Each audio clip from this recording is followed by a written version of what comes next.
You know what it's time for, folks. Yes, bird of the day. And since we got the raid people in here, now you can see one of the great aspects of Corvus Twig's channel. And that is a bird of the day. Now, we got a simple bird of the day. Because we got the big birthday stream, the birthday stream coming up on Monday. So we're going to do a nice simple bird of the day today. But you know what? It's a very nice bird. It's a very good bird. And because I'm playing My Name is Pedro, I decided to go with the bird. It's got a little bit of yellow on him. It says, today's bird is the Western Meadowlark. Look, they should call it like the banana-breasted lark. Or something like that. This is his banana-breasted. Look at the little fella. Look at that happy little fella. He's a happy looking bird. He's like, Yes. So today's the Western Meadowlark. So let me tell you a little bit about the Western Meadowlark. So, another one. The bird, it's very well known for their songs. They're very much happy, loud, singy birds. For their size, they're decent sized. 6.3 to 10.2 inches long, and as you can see, they've got kind of short, stubby tails. So that's actually a pretty decent sized bird. Not bad. 16.1 inch average wingspan. So pretty good wingspan. More than a foot. So it's still a little bird. 3.1 to 4.1 hours. So it's just like No, you haven't missed much Pedro yet, Melly. Also, welcome. We're gonna get back to it. We're just taking a little break for bird of the day. Yeah, Mr. Pedro. But yeah, they live 2 to 4 years in the wild, which is pretty standard for a small passive form. But up to 10 in captivity, and even some wild ones live that long. But as you know, it's like it's a dangerous world out there for a little bird. So as you may have guessed, they are in the passive form family because they're small, cute little perching bird in the ENvtuber family. If you're wondering what that is, pretty much all blackbirds are going to be in that family. And so like grackles, so pretty close related to grackles and other stuff. They're the Sternella neglects. But one of the things about this bird is they say you're probably going to hear them before you see them. And you're going to hear this sound here.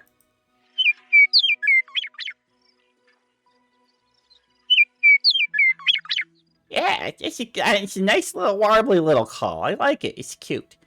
And so you see this map here. The yellow region is where you're going to find them in the summer. It's what they call their breeding region. And the blue is where they migrate to in the wintertime. So that's kind of their winter season. Or if you're in the green area, you see them year-round. So they'll breed in those areas, but they'll also live there in the wintertime. Which I think is kind of interesting because you look at some of that green area there, it's like it can get pretty cold up there. But as you see, they tend to stay on the southern side of the Rocky Mountains there because, Pacific Northwest is a lot warmer than, Great Lakes area. So, but yeah, don't see too many of them here on the eastern coast. And, part of the reason for that is that there's another species called the Eastern Meadowlark. Yeah. So, this is one of those birds. It's males and females look very similar. The male's yellow is slightly brighter, but it's really hard to say. Actually, the biggest difference between males and females is something that humans can't see very well. But basically, there's a different iridescent glow that bird eyes are better seeing than humans are. And so light reflects off of them differently. Yes, I think that's pretty cool. So, like, the males have like a different shinier hue to them when the light hits them just right. So that's cool. Yeah, first one. I think we got somebody who here is in the same category as the Australian magpie. That's not really a magpie. The meadowlark isn't actually a lark. Larks are in a completely different family of haciforms.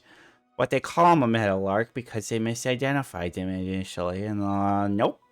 These guys are actually more closely related to blackbirds than they are to larks. So, come on. Early taxonomists didn't know what the heck they were doing. I suppose they didn't have DNA. So, but it is what it is. Yes, there's another species of meadowlark called the Eastern Meadowlark, but they originally thought to be the same species, but it turns out that they They are different species, very similar in difference. The western meadowlark is a better singer. They got better songs, way better songs. And I guess that's difference. You know, you got those California singers compared to those, I don't know, those bands out of Boston or whatever. Who cares? What? No good music comes out of the East Coast, right? I'm just kidding. Sorry if you're an East Coaster. But yeah. These little guys, they're omnivorous, but most of their diet's insects. They like the bugs. And they tend to go for ground bugs. They like your little grasshoppers and ants and whatever bugs are kind of hanging around on the ground. Not as much killing and eating the flighty birds or the fighty bugs. They eat the little ground birds. And they do a thing called gaping. What they do is they close their beak and stab it in the ground. You stab it in the ground. They make a hole in the ground and then they find little bugs that way and they go nibble, nibble, nibble. It's called gaping. Now, I know Millie likes to think of something else when she's talking about gaping, but we're talking about birds stabbing the ground here. So don't get your mind out of the gutter. Come on, people. Yeah. So these birds are polygamous and hey, come on, don't get me that. Don't get me that look.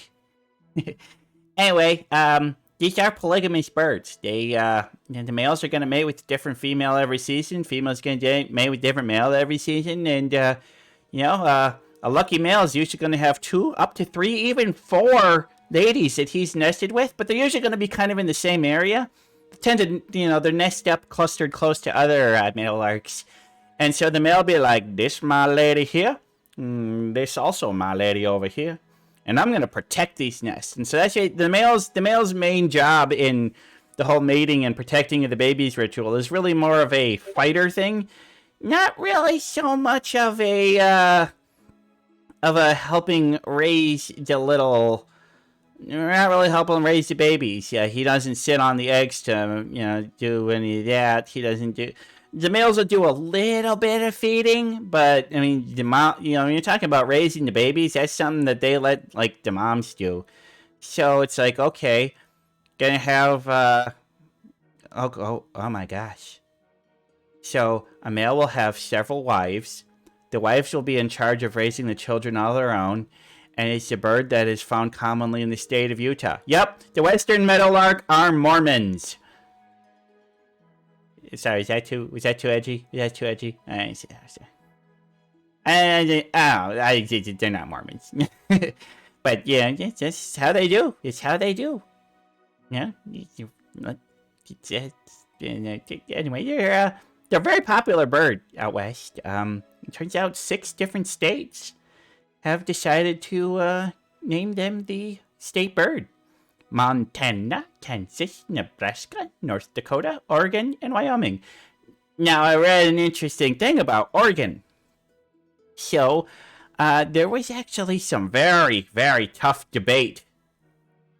Very tough debate in Oregon about the meadowlark. For you see, Oregon was, if you remember one of my previous birds of the day, you're like, wait a minute, Twig, didn't you say that the state bird of Oregon was the osprey? Well, Oregon's got 2 state birds. It's got the osprey, and it's got the western meadowlark. And the debate was so fierce, they ended up doing a compromise. So what they say is that the meadowlark is the official songbird of Oregon, and the osprey is the official bird of prey of Oregon. So it's okay. I guess Oregon wants to have their cake and eat it too. I think they should go straight with osprey, because, come on, 6 states? Meadowlark, you don't need 6 states. You only need 5 states. I don't think any state should be allowed to have the same state bird as the other. Good God, you got the meadowlark, you got the cardinal, you got the robin. Those 3 birds make up like half the stinking states. It's ridiculous. Ridiculous. So anyway, what are my thoughts on the western meadowlark? Well, I like them. They got a nice, pretty song. I like the plumage. I like the yellow and black and gray. It's a cool look. They got a cool look to them. Then they got a banana. See, I think this guy's got Pedro. He's got Pedro on his chest. They should call him the Pedro Meadowlark. Or the Pedro Lark. I don't know. It's silly. It's silly times. But, yeah, I kind of like him. You know, he's as far as small passive form birds go, it's like, you know, really don't got anything real great or bad to say about him. I would say that, you know, as a crow, we're very family and community oriented. And I gotta say their mating rituals ain't something not very crow-like. So, I mean, he's a fine bird. I give you like a C plus, B minus. Yeah, you're fine. You're fine. Good bird. Good song. Ain't hurt nobody. But yeah, that's bird of the day. Western Meadowlark. So yeah, we're gonna call this one done. Thanks everybody for watching it. If you're watching on YouTube, go ahead and smash that like and subscribe buttons because that really helps my channel out a lot. It really does. And check me out on Twitch if you're watching on YouTube as well. And if you're here on Twitch and you want to check out my past bird of the days, I got all my past bird of the days on my YouTube channel, so you can check out so many other cool birds. I believe this is bird of the day number 66. Execute order number 66. I'm sorry. I should never be quoting the prequels. Never, ever. That's it. We're calling this bird of the day done.